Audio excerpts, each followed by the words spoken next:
Boa noite, pessoal. Tudo bem? Todos me escutam?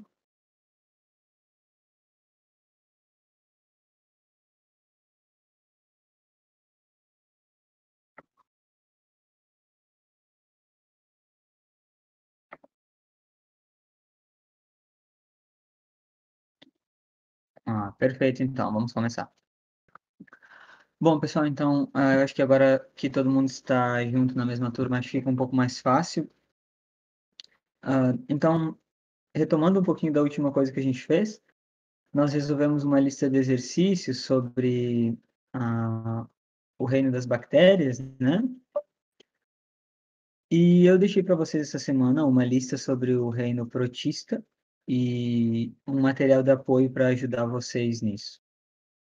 Então, eu gostaria que vocês pegassem a lista de exercício. Eu espero também que a tenham feito, ou pelo menos tentado. Então, a gente começa a resolver junto.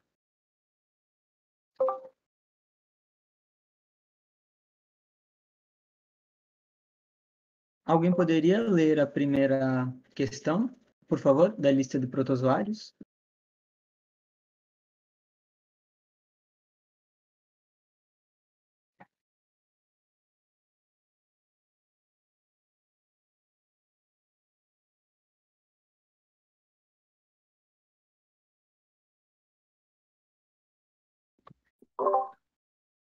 Consegue me escutar?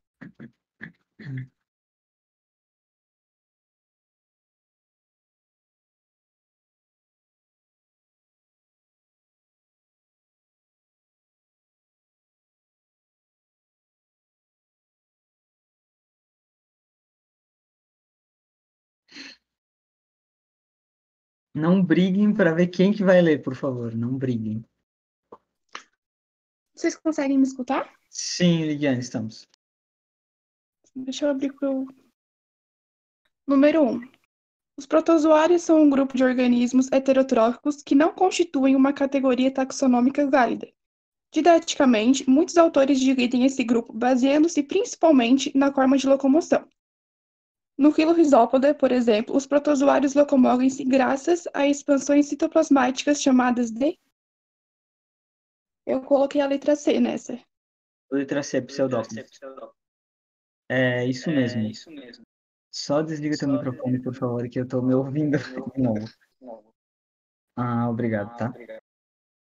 Bom, então, o que que acontece a Lidiane respondeu certo, é pseudópodes. Agora vamos analisar o porquê.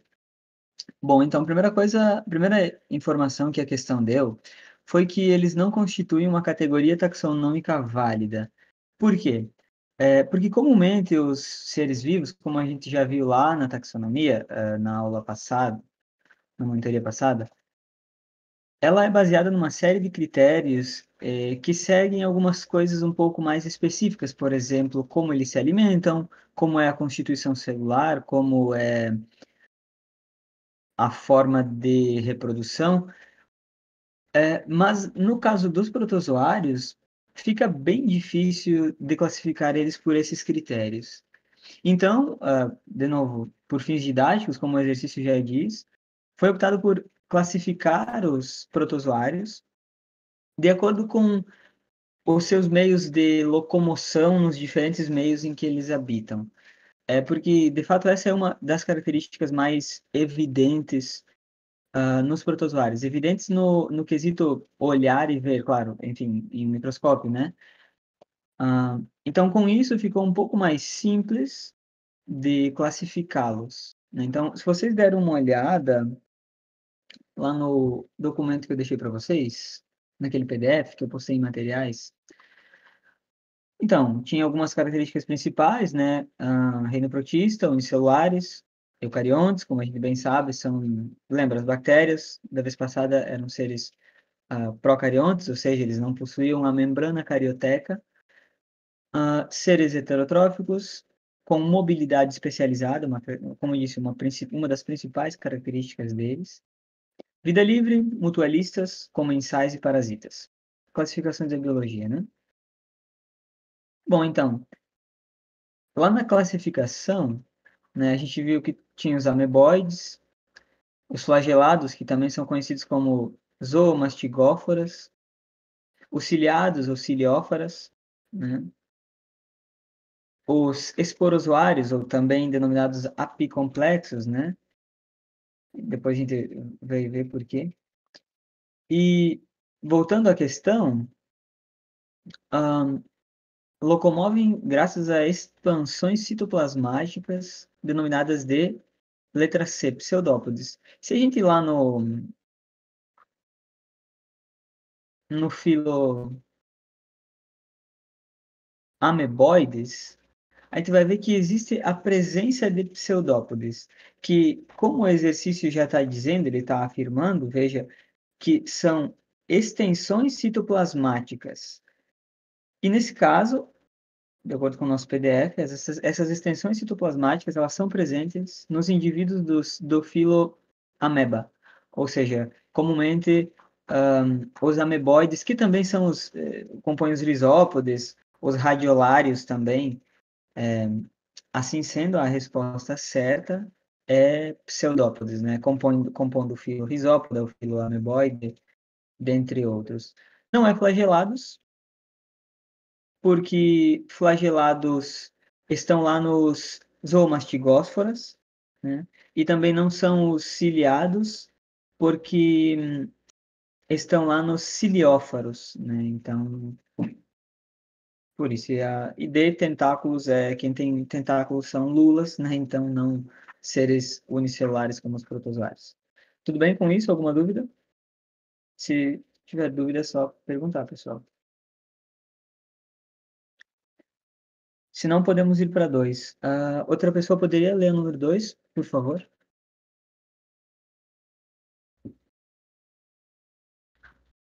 Posso ler? Perfeito, pode ser, Kelly. Desculpa, Laura. Laura, eu acho. Perfeito. Só deixa eu olhar aqui. Geralmente, os protozoários são classificados com base em seu método de locomoção. Diante disso, marca a alternativa que indica corretamente a estrutura locomotora presente nos protozoários zoomastigóferos. Eu coloquei flagelos. Perfeito, é flagelo. Se a gente parar para, de novo, olhar lá no nosso material de apoio, a gente vai ver que os protozoários flagelados compõem o grupo dos zoomastigóforas, né? E até falando um pouquinho das características principais, né? São de vida livre parasitas. Um exemplo que a gente vai ver até depois giardias, tricomonas, leishmanias, que se vocês lembrarem, causa leishmaniose, né? Giardias causa giardíase, tricomonas, tricomoníase, e o trypanosomas também vai causar malária. Depois a gente vai ver isso, né? Então, perfeito. Essa é a resposta certa. Flagelos. Muito bom, Laura. Cílios a gente já viu porque não é, pseudópodes também não, né? E a gente sabe que eles apresentam sim característica locomotora, né? É uma principal característica deles. Tudo bem? Alguma dúvida com isso? Se não, podemos ir para a questão número 3 e alguém poderia lê-la, por favor? Posso ler? Pode. Perfeito. A malária é uma doença típica de regiões tropicais. De acordo com os dados do Ministério da Saúde, no final do século XX, foram registradas mais de 600 mil casos de malária no Brasil, 99% dos quais na região amazônica. Os altos índices de malária nessa região podem ser explicados por várias razões, entre as quais eu coloquei a letra D. A letra D, tá, perfeito, tá ótimo, tá certinho. Muito obrigado, Gabriel. Bom, então, vamos discutir um pouquinho sobre todas as alternativas. Primeiro, lembra, é bem importante vocês analisarem os enunciados das questões, porque comumente eles nos dão informações que são bem importantes para conseguir resolver o exercício. O Enem, pelo menos, é assim, né? Então, olha só. A malária é uma doença típica das regiões tropicais. Ali já é uma jogada assim, ó. Por quê? Porque depois ele fala lá que 99% dos quais, desses casos, né, foram na região amazônica. E se a gente parar para lembrar, Qual que é a característica principal da Amazônia, né? Quem fala de Amazônia fala de água, né? Fala de rios, a vegetação muito espessa. E eu não sei se alguém aqui já, por exemplo, foi pescar ou foi visitar uma lagoa, um lago, sei lá. Enfim, vocês não perceberam que tem uma presença muito grande de mosquitos, né?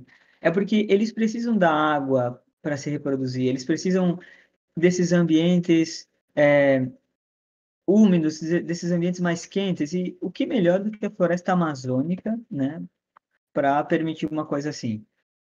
Então, isso é bem importante. Tem que olhar esses pontos que o enunciado aponta. Por exemplo, a Amazônia. Tem que lembrar, cara, o que que é a Amazônia? A Amazônia é uma grande floresta, o pulmão do mundo, muita chuva, muita água. Então, isso vai permitir que vocês encontrem a resposta, né? Em qualquer uma das questões, ou pelo menos no Enem, né, em grande parte, ele faz esse tipo de coisa. Ele meio que já dá uma pista no enunciado da questão. Isso é bem importante.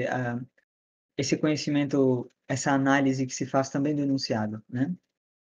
Letra A. As características genéticas das populações locais facilitam a transmissão e dificultam o tratamento da doença. Ela não faz sentido. A primeira coisa que eu pensaria que não faz sentido é assim. Já vi muitos casos de pessoas que vão para esses lugares e acabam pegando malária. Então já está totalmente discordante, né? Porque, ó, as características genéticas das populações locais. Então, por exemplo, uma pessoa daqui do sul não é uma população local da Amazônia, né? Mas se eu ir lá, eu posso pegar. A gente bem sabe. Então, a gente já pode descartar, porque não faz sentido, né? Ela é discordante. Letra B. A falta de saneamento básico propicia o desenvolvimento do mosquito transmissor da malária nos esgotos não tratados. Ela, digamos assim, se eu ficaria em dúvida, eu ficaria em dúvida com essa. Só que ele tem uma coisa nesse caso, apenas nesse caso, que elimina. A gente sabe que a Amazônia não é um local urbanizado, então o que que vai ter um tratamento de esgoto numa floresta? Não faz sentido. Só por isso, não é essa alternativa, porque assim, locais úmidos, sejam estações de tratamento de esgoto, tem esse problema de ter uma grande quantidade de mosquitos, ter enfim, insetos no geral, né? Mas só não é essa a opção porque a Amazônia, a gente está falando da Amazônia e não é um local urbanizado. Claro, enfim, tem cidades, mas, né, vamos comparar o tamanho das cidades que existem na Amazônia e o tamanho da floresta amazônica. Não faz sentido, né? Letra C. A inexistência de predadores capazes de eliminar o causador e o transmissor em seus focos impede o controle da doença. Certamente tem predador lá. E qual que é o predador mais conhecido do mosquito? São os sapos, as rãs, né? As pererecas no geral. Mas a, a gente sabe que o problema da malária, ela não é um descontrole dos insetos, e sim é do protozoário, né? Então, sim, existem predadores, mas é óbvio que os predadores não vão predar toda uma espécie, comumente não nesse caso, porque é um ambiente que está em equilíbrio, né? Então, não tem por que, por exemplo, os sapos comerem todos os mosquitos e a malária acabar. Então, simplesmente a gente propiciaria a reprodução dos sapos e não faz sentido. Não faz sentido porque é um ambiente que já está em equilíbrio. Então, não tem por que esse ser o problema. Não tem por que o problema ser na captura desses mosquitos. Comumente, nenhuma doença ela é controlada controlando seu vetor, no geral. Né? Nenhuma doença, veja bem, olha só, nenhuma doença é controlada controlando seu vetor, né? A gente pode bem, claro, falando mais de bactérias, falando mais de doenças parasitárias, vamos falar assim, falando de doenças parasitárias, comumente nenhuma delas é possível se controlar controlando o vetor, né? Porque, por exemplo, a gente sabe que, né, falando agora do coronavírus, a gente sabe que se controlarmos o SARS-CoV-2, a Covid-19 automaticamente eliminada, né? Mas aqui não é assim, porque são dois indivíduos.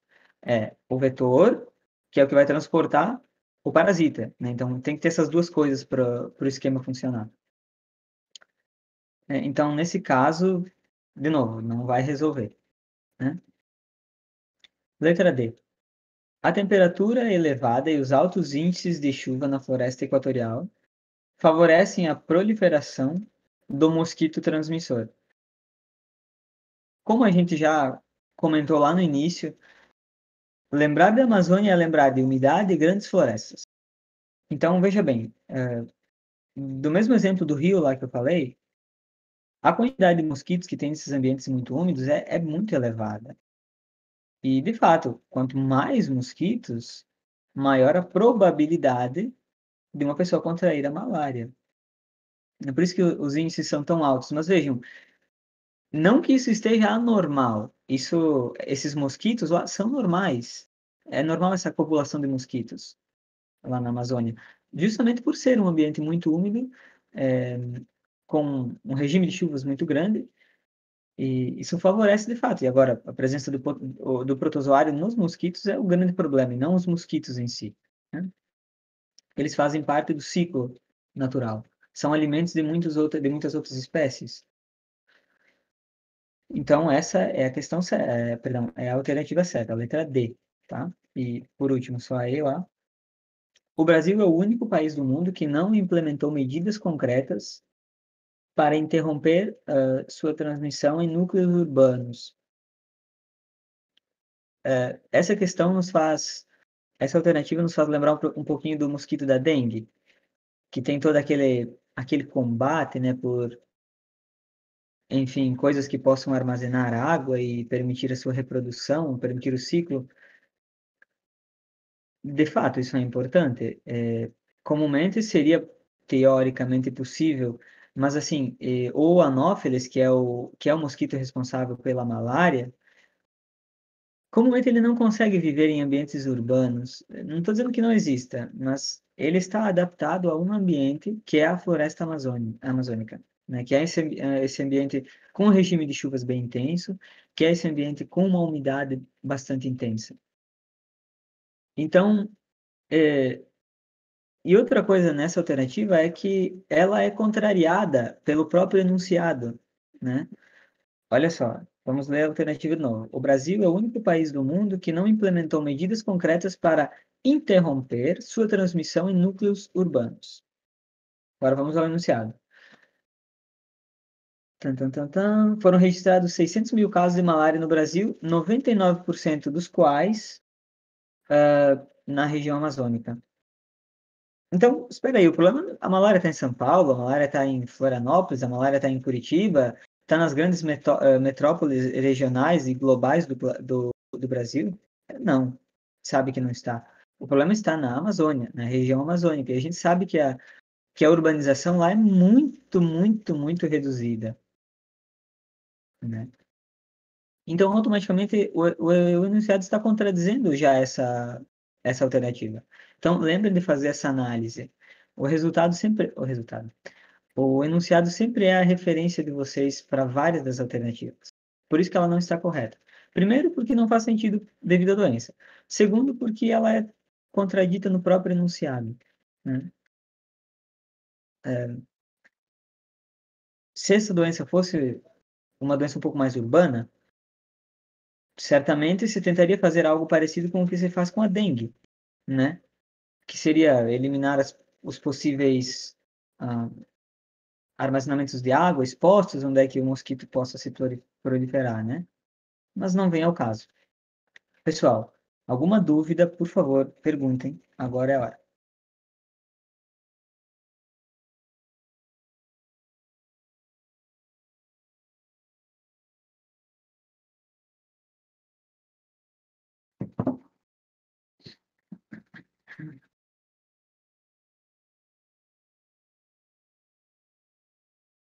Ah, perfeito.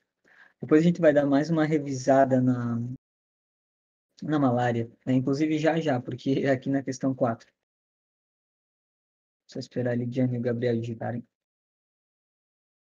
Pessoal, se vocês quiserem abrir o microfone para falar, ao invés de ficar digitando, por favor, sintam-se à vontade. Eu até prefiro, particularmente.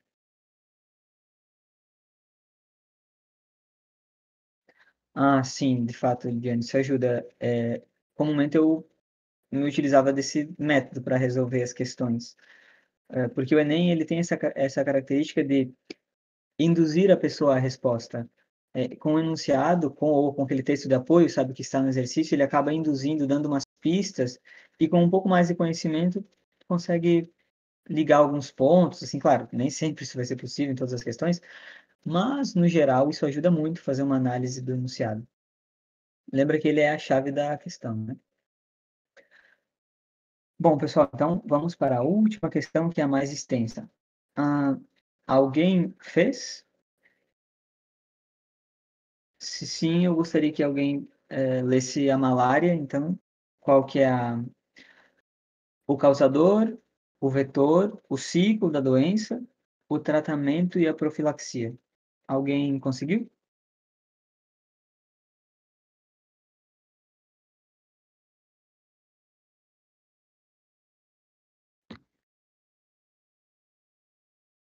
Ah, tudo bem. Ela era bastante extensa, na verdade. O objetivo não tem muito o que fazer nessa questão, na questão das doenças em si. Vocês vão ter que analisar as doenças e tentar lembrar das partes principais. É um pouco chato, de fato. Tá, vamos ver se alguém fez. Senão a gente faz junto, né? Não tem problema não. Ninguém? Tá, então vamos lá. Se vocês pegarem o material de apoio, lá nas últimas páginas vai ter sobre cada uma dessas doenças, tá? Então, vamos lá. A primeira é a malária.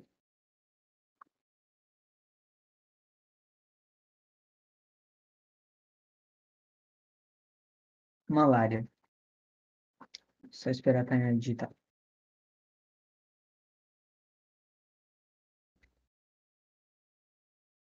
Ah, tudo bem, Tainá. É importante, pelo menos você olhou o material de apoio. Isso é bom, né? Não tem problema não. Vamos responder juntos a última agora. Então, a primeira é malária, né? Então, eu pedi lá qual que é o causador, ou seja, o protozoário que causa, qual que é o vetor dessa doença, porque comumente parasitas têm vetor, o ciclo dela, o tratamento e a profilaxia. O tratamento vocês vão ver que a resposta para todos vai ser um antiparasitário. Um antiparasitário, um antiparasitário. Daí, claro, não vou dar o nome do antiparasitário para vocês, né? Mas, enfim. Vamos lá. Primeiro, o causador. No caso da malária, pessoal, existem três possíveis formas de malária, né? Que a pior vai ser a última, né? Que é a chamada também febre quartã, chamada pelo Plasmodium malariae, né? Plasmodium é o gênero, malariae é a espécie, né?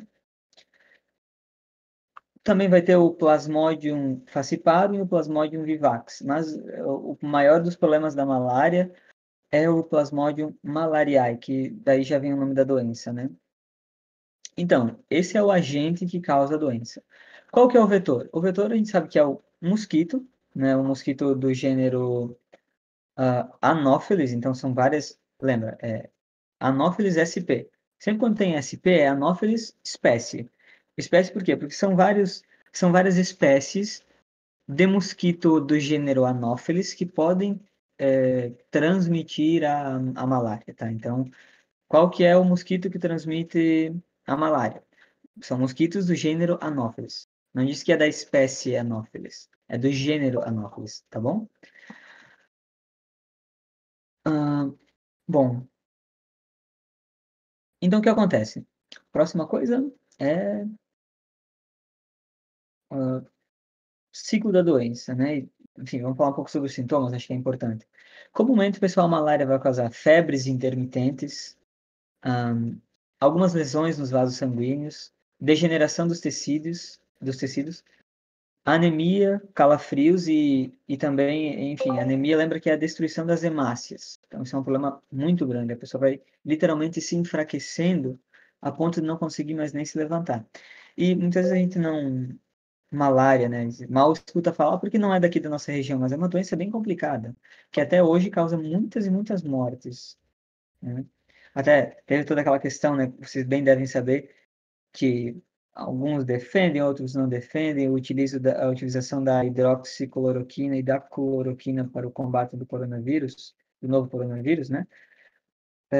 E para quem não sabe, a cloroquina e a hidroxicloroquina é o antiparasitário utilizado no tratamento da malária. Não só utilizado no tratamento, mas também por exemplo, é comum que as pessoas vão para essas regiões de alta incidência de malária e já tomem esse remédio antes mesmo de chegar no local, para garantir, né, para combater o parasita antes mesmo dele entrar no corpo, porque muitas vezes os sintomas demoram para aparecer, e quando os sintomas aparecem, a condição do paciente já está bem complexa. Então, é comum esse tipo de coisa, a pessoa ir para o local e já tomar antes mesmo o antimalárico, né?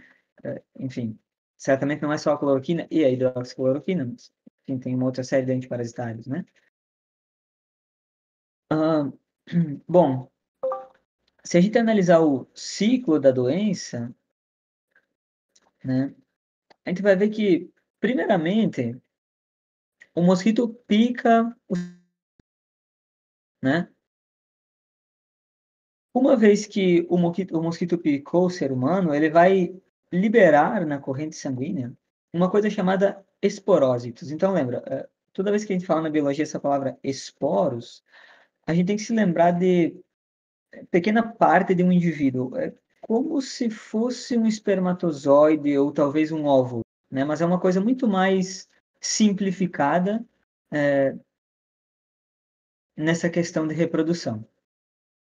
Então, o que acontece? Esses esporósitos, ou esporozoítos também, vão chegar até os hepatócitos, lá no tecido hepático, né? E através de diversas divisões celulares, né, enfim, diferentes fases, né, como merazólitos e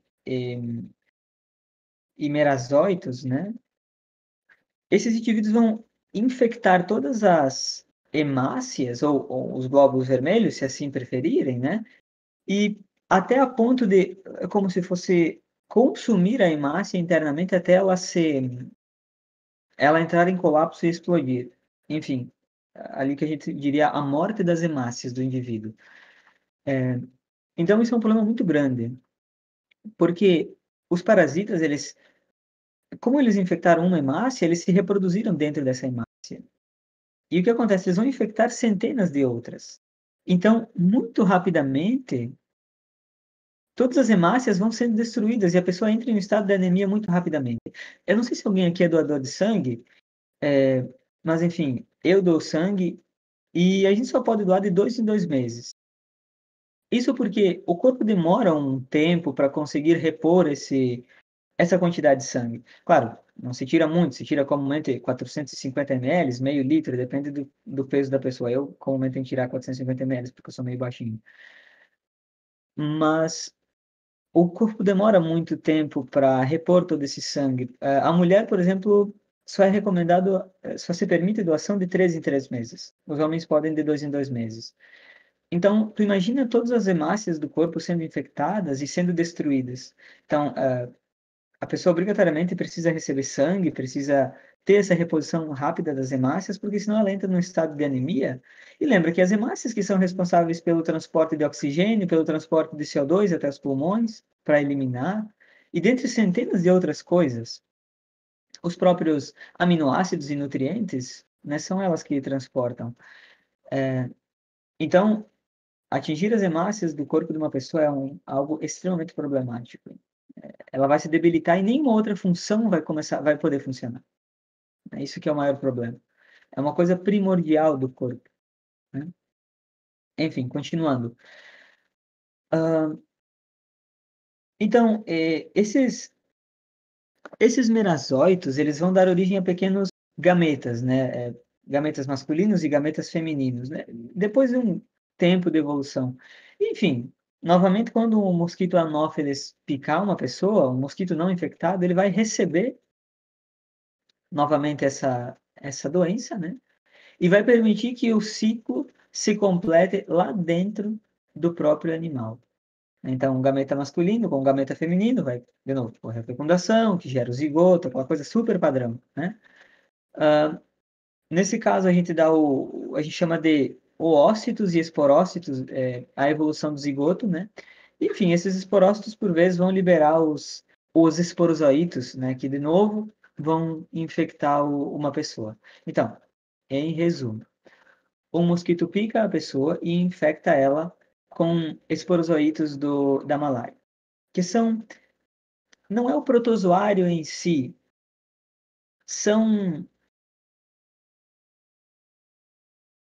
a gente poderia chamar de uma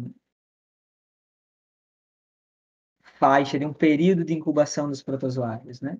Então, esses esporozoítos, eles se reproduzem dentro das hemácias humanas, permitem a geração de gametas femininos e masculinos, que são absorvidos novamente por um mosquito, onde novamente, enfim, o gameta masculino e o gameta feminino vão se reunir a fim de formar um zigoto. Esse zigoto vai formar um oócito, e esses oócitos, enfim, os esporócitos e novamente os esporozoítos. E assim o ciclo se mantém. O ciclo precisa de 2 picadas, né? Uma picada de alguém que já está infectado para manter ela ativa no mosquito, né? Então, sobre a profilaxia, tratamento do doente, né? Por que tratamento doente? Porque o ciclo depende da pessoa. Se uma pessoa doente continuar exposta nesse ambiente, ela vai ser a continuação do ciclo, né? Não é só, por exemplo, um protozoário que pica o ser humano e ele fica infectado e pronto. Não, não. Ele vai picar o ser humano e vai necessitar novamente dele para que o ciclo continue, né? Esse ser humano infectado vai ser necessário para que o ciclo continue, tá? Combate ao vetor, inseticidas, repelentes, telas de proteção. Combate ao vetor no quesito próximos a casas, em ambientes dentro da própria casa, em ambientes onde a pessoa vai dormir, enfim, né? Evitar áreas endêmicas, que seriam essas áreas onde existe a proliferação, e neste caso áreas úmidas, né? Lá das florestas tropicais. Tomar medicamentos antimaláricos antes de viajar. Também é um jeito de se combater, né? Tudo bem com isso, pessoal? E, de novo, tratamento, né? Antimaláricos ou antiparasitários, né? Nesse caso a gente pode citar, né? Cloroquina e hidroxicloroquina. Tudo bem com isso, pessoal? Perfeito. Vamos para giardíase, então. Jesus. Bom, então, giardíase. Estou quase caindo da cadeira aqui. Giardíase. Deixa só eu achar aqui.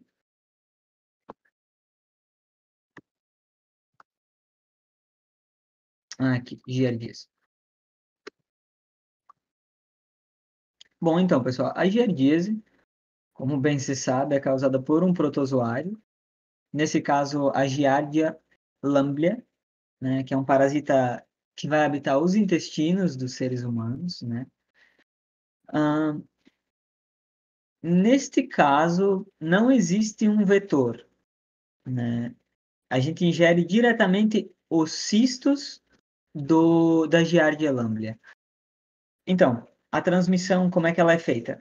Justamente pela ingestão desses cistos. Mas agora, comumente comendo algum tipo de alimento contaminado, alguma água que possa estar contaminado, talvez alguma coisa que foi pega no chão, não foi lavada, enfim. Os sintomas compõem a diarreia, né? Lesões na parede intestinal, né? Que são conhecidas como duodenite, né? E bastante cólicas, justamente por ser um indivíduo que vai habitar os intestinos, né? Então, a profilaxia, de novo, saneamento básico, higiene pessoal, cuidado com água e alimentos e, de novo, o tratamento do doente. Por quê? Porque é o doente que vai permitir que o ciclo continue, né? Então, se a gente falar um pouquinho do ciclo, então, a gente vai ver primeiramente que o ser humano, a primeira parte do ciclo é a ingestão de algum alimento ou de água que esteja contaminada com esses cistos desse indivíduo, né? Então, esses cistos, eu vou ler aqui os passos para ser mais fácil de eu comento. Jesus, como tá pequeno. Aqui, trofoseites. O trofoseites emerge do cisto ativo para se alimentar e se replicar. Então, o que acontece? O cisto entra na pessoa por meio de água ou de algum alimento e instantaneamente esse cisto libera o que seria o protozoário em si, que aqui a gente chamaria de trofozoito, né? Então, o que acontece? Dentro do corpo humano, esse trofozoito se reproduz assexuadamente por divisão binária, né? Que lembra, uma reprodução sexuada, na qual... Por favor, só um minuto, eu preciso colocar o meu computador carregar.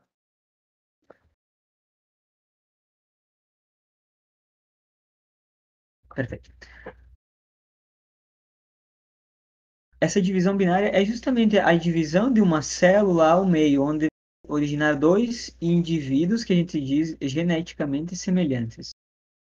E isso é bem problemático, porque veja bem, de um a gente tem 2, de 2, 4, né? 8, 16, 32, 64. Então, é muito rápido, como as bactérias, né? É muito rápido.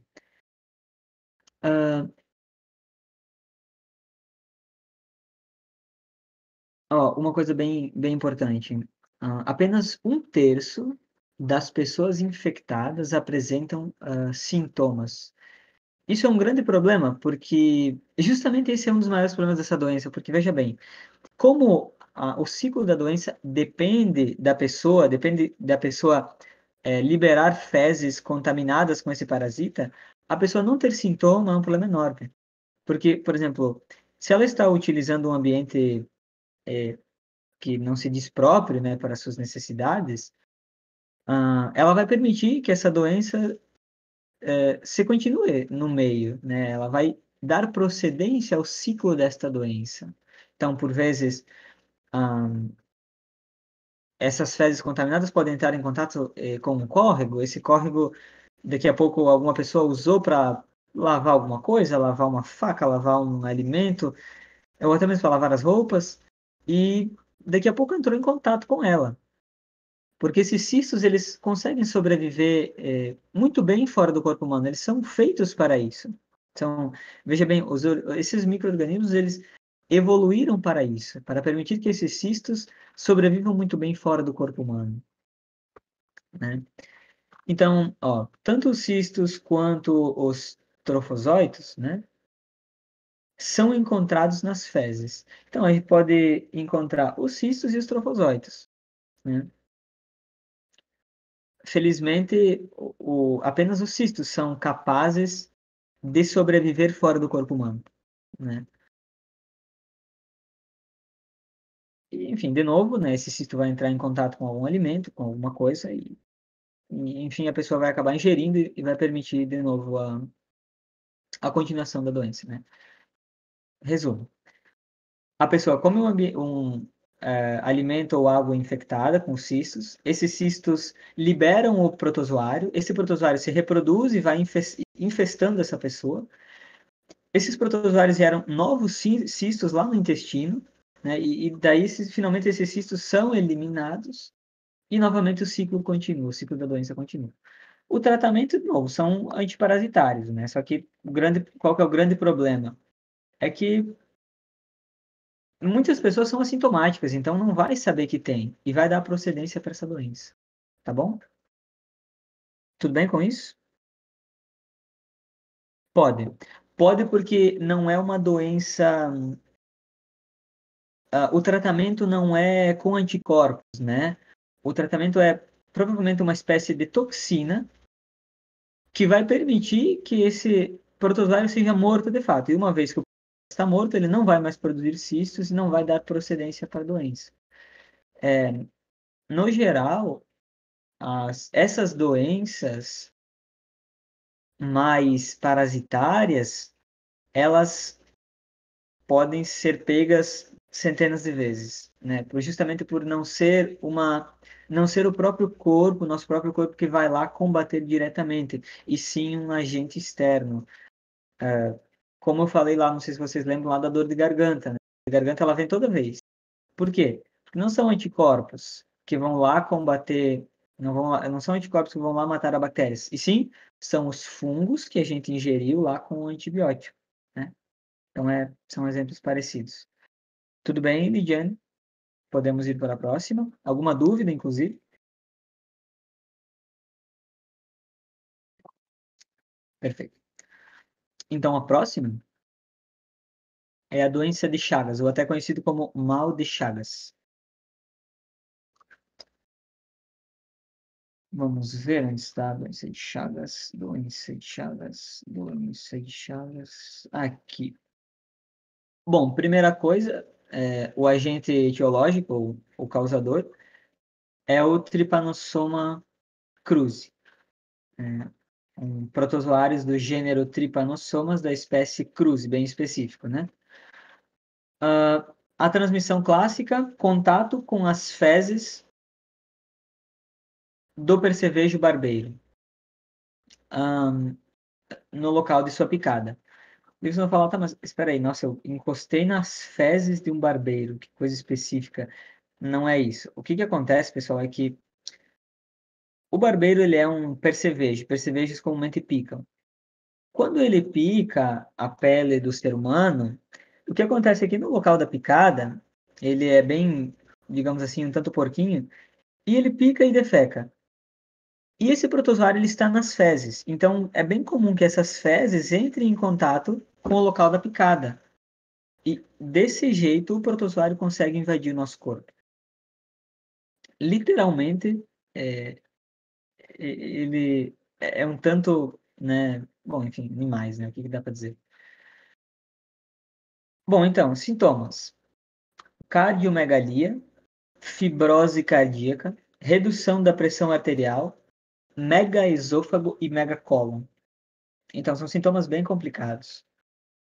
Fibrose cardíaca, o coração se torna fibroso, então isso pode causar algum tipo de taquicardia. A própria cardiomegalia, redução da pressão arterial, né?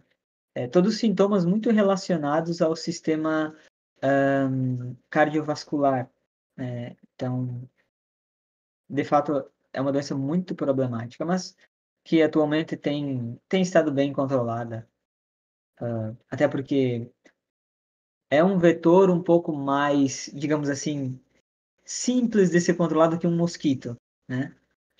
É um barbeiro, é um ser um pouco maior, né? Então, a profilaxia combate ao vetor, melhoria das moradias, porque comumente ele utiliza moradias de barro, né? É muito comum que esses barbeiros vivam no barro, em pequenos buracos feitos no barro, e é comum que em algumas regiões, nas regiões mais pobres, essas casas de barro tenham essas tocas desses barbeiros. Então, são os piores lugares para o mal de Chagas, né? Aqui o PDF também cita uma característica profilática, né? Que seria o controle da qualidade em bancos de sangue. E é verdade, muitas vezes não é feita a análise se o sangue da pessoa tinha o tripanossoma, né? Quem que imaginaria? E aí acaba infectando outras pessoas na hora da transfusão de sangue. Então, sobre o ciclo da doença. Primeiramente, né, como eu disse para vocês, o inseto pica e defeca ao mesmo tempo. Então, o tripomastigota, lembra? Mastigota, zoomastigota, tudo que tem mastigota no final a gente pode pensar em uma forma reduzida do protozoário. A forma na qual ele se permite passar de uma parte para outra do ciclo. Comumente, quando ele passa para o ser humano, ele está numa espécie de mastigota, alguma coisa mastigota, né? Então, enfim, os tripanossomas invadem as células, onde se transformam em amastigotas, né? As amastigotas multiplicam-se dentro das células assexuadamente, ou seja, por divisão binária, né? Os tripanossomas, então, invadem novas células, né, a partir dessa reprodução, né? E continuam se multiplicando. Essas amastigotas transformam-se em tripomastigotas e destroem as células saindo para o sangue. Essa tripomastigota seria mais uma fase do protozoário, né? Enfim. E é justamente nesta fase que eles começam a sair da célula após essa reprodução que os sintomas começam a aparecer, né? Então, os tripomastigotas sanguíneos são absorvidos de novo por algum inseto por algum inseto em uma nova picada. Então, de novo, isso permite que a doença continue, né? Ou seja, infecta outro barbeiro. Finalmente, esses pequenos tripomastigotas transformam-se em epimastigotas, né, no intestino do inseto, já absorvido pelo inseto, né? Multiplicam-se, transformam-se novamente em tripomastigotas, onde ficam ali presentes de novo nas fezes do indivíduo e que daqui a pouco vão permitir que novamente ele infecte uma pessoa. Resumo. O barbeiro pica e defeca. As tripomastigotas invadem o ser humano, se reproduzem dentro das células, vão para a corrente sanguínea, onde um novo mosquito vai picar, vai receber essas epimastigotas que vão se multiplicar e se transformar em tripomastigotas, que vão novamente invadir novos indivíduos. Não precisam decorar tripomastigotas, epimastigotas. Só lembrem que o protozoário entra pelas fezes, na picada, eles vão se reproduzir nas células humanas, vão para a corrente sanguínea, vão ser absorvidos novamente por outros, vão se reproduzir nos intestinos do barbeiro e se transformar novamente em tripomastigotas, que vão permitir novamente a infecção em outras feridas, né? Vão mudar de estágio, uma espécie de estágio larval, digamos assim. Tudo bem, pessoal, com isso? Alguma dúvida? No mal de Chagas, na doença de Chagas?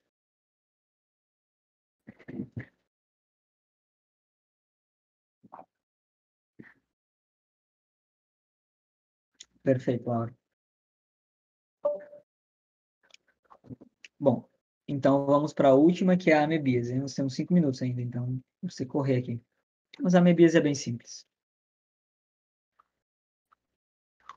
É a primeira do nosso PDF, se eu não me engano. Vamos ver aqui. Giardíase, amebíase. Bom, então, o agente etiológico, né, ou seja, o causador, é a entamoeba histolítica, né, que é classificado, de novo, um parasita intestinal. A transmissão é através de ingestão de cistos em águas e alimentos, muito parecido com a giardíase, né? Os sintomas seria desinteria, anemia, ulcerações na pele intestinal, na parede, né? Necroses hepáticas, pulmonares e cerebrais. O que foi, primo? Minha gata tá aqui querendo colo. Desculpa a interrupção. Tá, vocês não conhecem a minha gatinha, espera aí. Vem cá. Essa daqui é a princesa, para quem não conhece. Para quem não sabe, ela é do reino Animalia, né? Como a gente, então. Enfim. Tá, princesa? Então agora deixa eu seguir aqui. Vai. Enfim.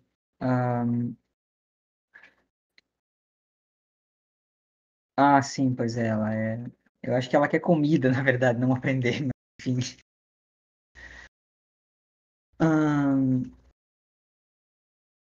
Sintomas, né? Necroses hepáticas. Então, o que seriam necroses hepáticas? Seriam lesões lá no tecido hepático, ou seja, o fígado, né? O que é bem problemático. mas não são, enfim, comumente essa doença não é tão complexa assim, né? Necroses pulmonares e também necroses cerebrais, né?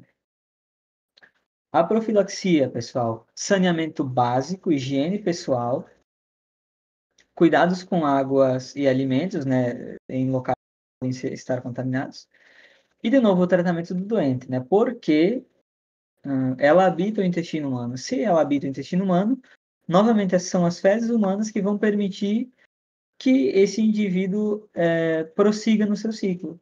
Então, falando um pouco do ciclo em si, inicialmente a pessoa vai ter esse contato com os alimentos contaminados, vai ingerir esses alimentos contaminados. De novo, esse indivíduo ele não vai estar ali, o protozoário vai estar ali, não. Os seus cistos vão estar ali. Esses cistos são uma forma que o protozoário se simplifica, é como se ele criasse uma cúpula ao redor dele, se simplificasse e ficasse em uma espécie de estágio vegetativo, em uma espécie de congelamento, que permite a ele viver em ambientes diferentes do intestino humano, né? Diferentes do seu parasita. Enfim, a ingestão desses cistos, então, desses cistos de ameba, perdão, vai permitir que, finalmente, entrando em contato no intestino humano, ou seja, vai entrar pela boca, vai passar por todo o aparelho digestivo, chega lá no intestino, esses cistos vão liberar as amebas, né? Essas amebas vão começar a consumir a parede do intestino, vão consumir o sangue, vão destruir as hemácias, né? E se alimentar disso. E continuar criando mais cistos e liberando pelas fezes, e, enfim, contaminando leitos de rio, enfim, alimentos, né? O que a gente tem em resumo dessas doenças parasitárias? Tomemos muito cuidado com água, né? Com água em fontes não confiáveis. A água da Samai é confiável? Absolutamente. A água da Samai, ela é tratada e ela é clorada. A água clorada elimina esse tipo de micro-organismos, né? E lavemos bem os alimentos, né? Toma cuidado, principalmente agora com toda essa questão do SARS-CoV-2, né? Lava o alimento com esponja e detergente, como se fosse um prato, uma xícara. Eu faço isso aqui em casa. Então, é importante lavar bem. E o que dá para cozinhar? Né? Se dá para cozinhar um couve-flor, se dá para cozinhar uma cenoura, não sei. Enfim, claro, ninguém vai cozinhar o alface, né? Mas enfim, o que dá para cozinhar, cozinha, que é um bom jeito de se defender desses micro-organismos. Pessoal, eu acho que é isso. Alguma dúvida?